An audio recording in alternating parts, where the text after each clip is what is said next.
Hello అండి, అందరికీ నమస్కారం. ఈరోజు నేను బొబ్బరి పప్పుతో వడలు తయారు చేస్తున్నాను.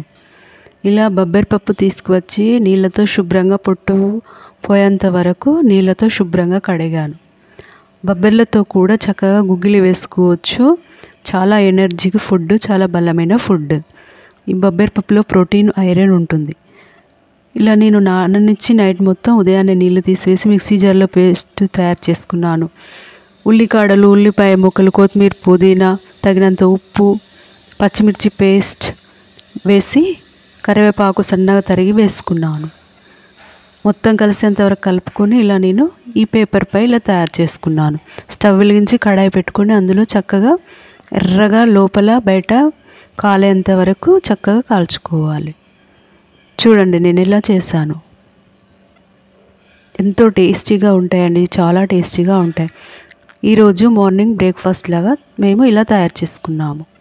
చూడండి ఎంత బాగా వచ్చాయో. మనం ఏదైనా ఫుడ్ తినాలనుకున్నప్పుడు ఇలా ఎనర్జీగా చేసుకొని తినడం వల్ల మన ఆరోగ్యానికి చాలా మేలు జరుగుతుంది. బొబ్బర్లు కూడా నైట్ నాననిచ్చి ఉదయాన్నే చక్కగా పోపు వేసుకోవడం వల్ల అలా కూడా చాలా బలంగా ఉంటాము. ఉదయాన్నే బ్రేక్ఫాస్ట్లో అప్పుడప్పుడు అలా తయారు చేసుకోవచ్చు. పెద్దలు పిల్లలు ఎంతో ఇష్టంగా తింటారు. చూడండి ఎంత బాగుందో. ఇందులో పీచు పదార్థం కూడా ఉంటుంది. మేము ఉదయం లంచ్లోకి టమాటాతోటి చారు తయారు చేశాను. టమాటా రసంతో చారు తయారు చేసుకున్నాము.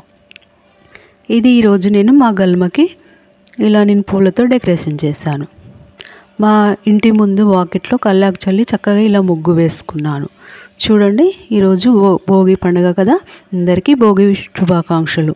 మా ఛానల్ని సబ్స్క్రైబ్ చేసుకోండి.